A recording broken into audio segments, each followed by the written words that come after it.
looking as the flowers. I sit for hours,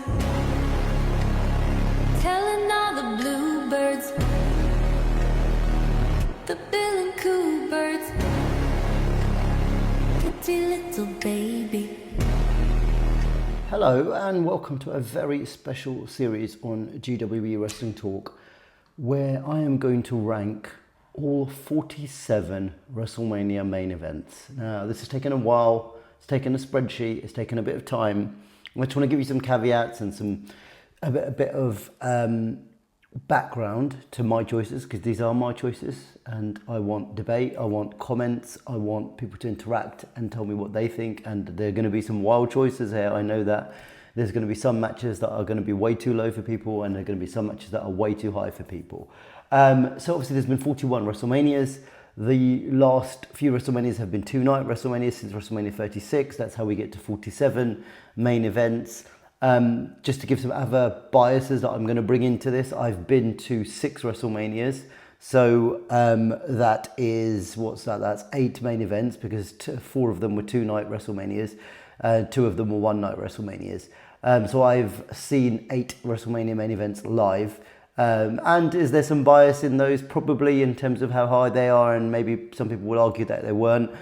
I would hope with 1 or 2 of them you would argue that they're absolutely in the right place. But obviously those are the biases. My first ever WrestleMania that I watched pretty much live, or the next morning, was WrestleMania 6. I have seen them all. Am I going to pretend that I've watched Hulk Hogan versus King Kong Bundy more than once? Absolutely not. And it's probably going to be very close up on when we start talking about matches. So that's all the info that you need. So I think we're ready to kick it off. Oh, but wait, before we do kick off, look, what is this? Is this official GWE merchandise? It is. And if you're interested, follow us on Instagram, follow us on TikTok, send me a message. If you're interested in some GWE merchandise, we have this, and there's also some mugs coming soon as well. So let me know. And now we are ready to rank all 47 WrestleMania main events from worst to best. Right, so we have to start at the rock bottom, and doesn't have The Rock, just in case anyone's wondering. Although, there's a couple of matches of his, or one match of his that's pretty low on this list. For me, the worst WrestleMania main event was WrestleMania 9, was Hulk Hogan and Yokozuna. It was Bret Hart losing the title. Everyone knows the story by now, but just in case you didn't, Bret Hart loses the title to Yokozuna in what's supposed to be the main event of WrestleMania 9 in Vegas. And Hulk Hogan comes out to aid him, and then Bret Hart sends him to the ring to have a title match, and he beats Yokozuna in about 10 seconds or 15 seconds. And Hulk Hogan is the WWE champion again, and there is plenty of stories about politics behind and all that. I don't think you even need those stories. You can see Hulk Hogan for who he was in this very moment in WrestleMania history. And for me, that's the reason why this is the worst WrestleMania main event of all time. At number 46, we have Hulk Hogan again. Some of those early matches weren't great, and I mentioned this in the intro. Hulk Hogan and King Kong Bundy is not a match that many people are going to be watching over and over again. There's nothing historical about it, like at least at WrestleMania 3 with Andre and the Slam, or the size of the crowd or anything like that. This is pretty much a typical Hogan match, pretty low in terms of the memory. As I said, I've watched it once, and if you are doing a rewatch, if you're a younger fan, if you've never seen it, I would recommend that this is 46 on your 47 WrestleMania main events that you view. Pretty downpour. At 45, we have someone who's on my Mount Rushmore, and Roman Reigns, the Tribal Chief. Against Brock Lesnar at WrestleMania 34. This is the worst, for me, the worst Brock Lesnar Roman Reigns WrestleMania match. There's 3 of them. It's the worst Brock Lesnar versus Roman Reigns match. The crowd absolutely hated it. No one wanted it.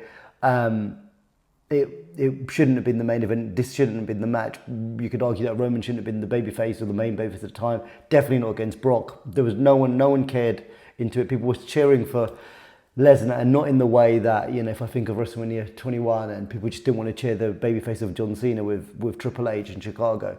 It wasn't that. That was WrestleMania 22, not 21. This was bad. This was pretty bad. That's number 45. At number 44 it's Brock Lesnar again. And this is unfortunate because I'm going to put his match with zero crowd against Drew McIntyre at WrestleMania 36 Night 2, which was the first two-night WrestleMania. Obviously, look, at the time, and even now, I look back and WWE were the only people making new programming at that time. There was nothing new. You had reruns of whatever you had to watch. You had stuff that had been made the year before COVID. This was slap bang in the middle of COVID. And they went to the effort. I think they pre-recorded it 3 weeks before when they showed it. And it was something. There was no audience. It was no sound. They didn't even have those screens and the I can't remember what it's called, what they called the thing with the sounds that Pat McAfee now calls in his show. But this was pretty poor. It was just I think is it three claymores or something, and he wins. And it's unfortunate for Drew because Drew got his moment. This would have been his moment because he had an amazing run in that Royal Rumble. Obviously, he eliminated Lesnar in the Royal Rumble in 2020. That was just pre-COVID, and things have worked out differently, and and now we can go back to all the way to WrestleMania 42 where we're going now. And again, if things have worked out differently, maybe Drew would be in the main event. Should he be? No.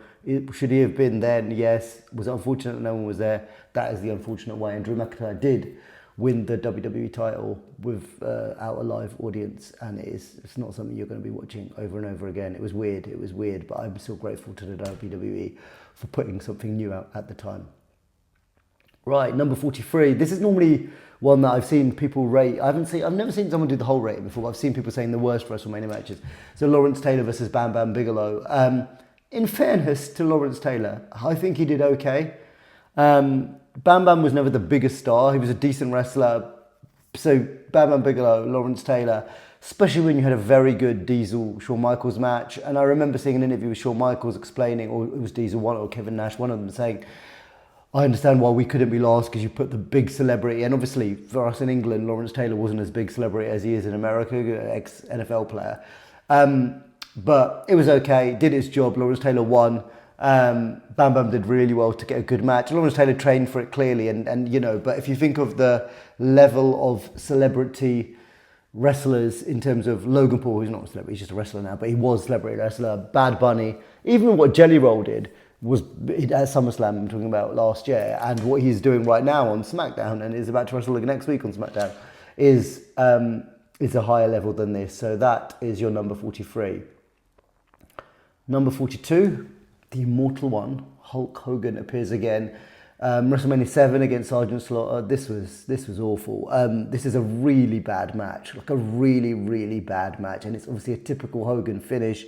I think Hogan gets busted open, and even that can't save this match. This is just really boring. They're two limited wrestlers.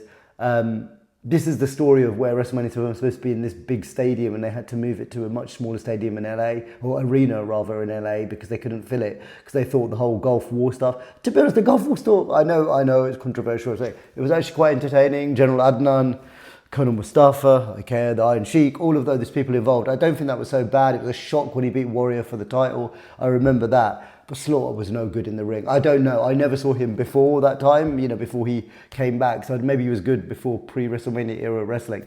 But that wasn't good in any way. And again, typical Hogan match. Hogan wins, blah, blah, blah. And it's not particularly interesting at all. So that's, again, your number 42, sorry.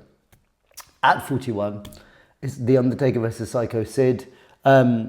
This is unfortunate in that it's limited. So Undertaker's got an interesting wrestling. Obviously, he had an amazing 21 match streak before he lost, and then he had a couple of dubious end matches, and we'll talk about them as we go through this. But this was a really boring match, and again, Sid limited. Like Sid, I actually always found Sid quite entertaining on the mic. He was so funny. Undertaker, obviously huge, massive wrestling icon.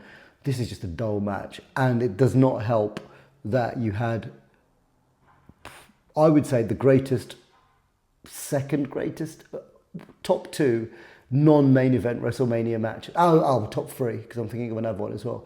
Top three WrestleMania match in Stone Cold Steve Austin submission match versus Bret the Hitman Hart. Halfway through the show, stole the show, was unreal and up there. Just for the record, while we're talking about that, the other two matches I would put in that is Shawn Michaels versus The Undertaker at Madison Square Garden at WrestleMania 25. That wasn't the main event. And I would also put Shawn Michaels versus Kurt Angle, there's a theme here with Shawn Michaels, as the three probably best non-main event WrestleMania. I'm going to add a fourth one in. Io, Rhea and Bianca from last year in Vegas, the beginning of night 2.